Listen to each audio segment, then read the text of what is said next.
Hello, I'm Gil Zilkha. Welcome to my channel, Essential Classical Music, where we look at the best recordings of the standard classical music repertoire. This video is taken out of my larger video on the great conductors and their best recordings. I hope you enjoy it. Let's talk now about a few more conductors of that era, again, the pre-stereo era. I'm going to start with Willem Mengelberg, a Dutch conductor.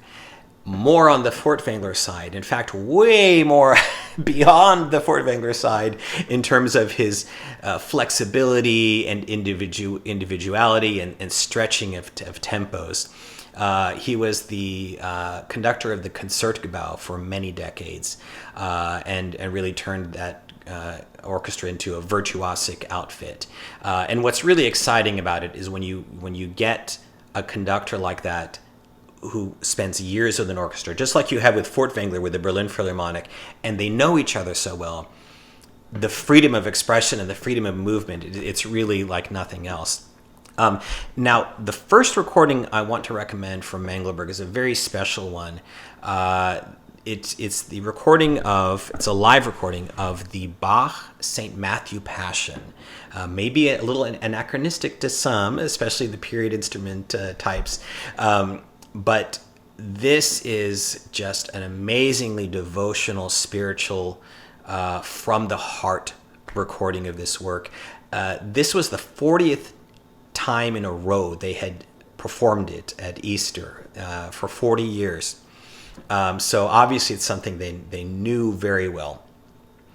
And to me, the thing about this, obviously, again, I'm going to say if you're a purist and a Baroque purist and you're into, it's got to be historically informed or a bust, you're not going to like this. You're going to be like, la, la, la, But the other side of the spectrum, if you tend to be someone who thinks some of these people are a little too eggheady, a little too academic, and they've kind of sucked the heart and the soul and the spirit and warmth out of this music, listen to this. It's absolutely as devotional as you can imagine, in my opinion, without being over the top. I think it's very appropriate for the greatness of this work. And it's one that, for me, really, when I first heard it almost 30 years ago now, I actually was in an airport, and I had never before made it through a St. Matthew performance or recording, I should say, in one sitting. I listened to this all the way through. I was just transfixed by it. Of course, it helps that there's heavy cuts, so it's a little shorter, but it's still a very long work regardless. But this just held me captive the whole time. Just a beautiful performance. Unfortunately live, so again, it's going to be dim sounding. But what you're wanting to hear with this is a performance style that is really gone today. Now, another sort of more, quintessential Mengelberg recording of a composer who was his contemporary is the recording of Mahler's Fourth. He knew this work backwards and forwards. His style was very suited to Mahler. His flexibility, like it starts. Da da da da da da da da da da da da da da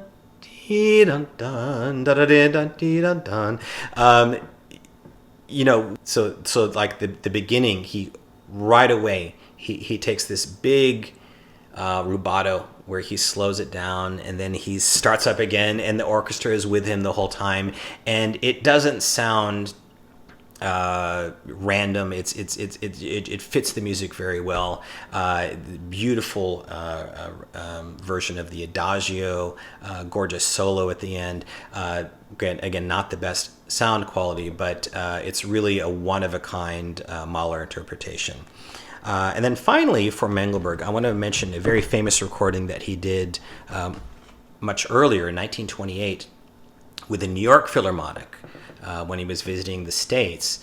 This is Richard Strauss's Ein Heldenleben, and in this case, he is the dedicee of the work, so it's definitely a work that he knew well.